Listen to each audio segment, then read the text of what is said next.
Happy birthday to you, man. Long life and prosperity. This is my research about you. Auntie Bisola Yabud Malik. Born in January.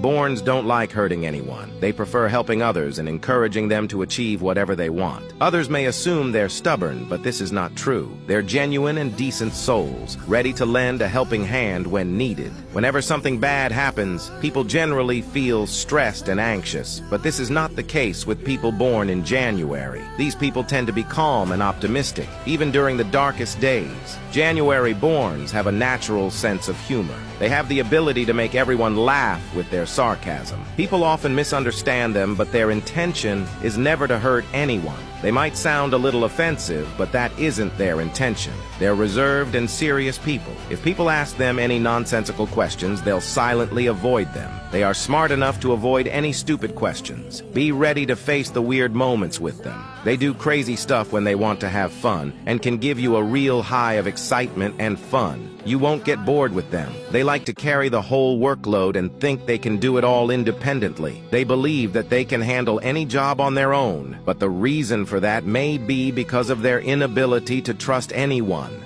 This video was sponsored by Alhaji Masuru Ejide Al-Khalifa Babala no Gbogbo Ògbómọ̀ṣọ́. Thank you, Auntie Bisola. Happy birthday to you once again. Long life and prosperity.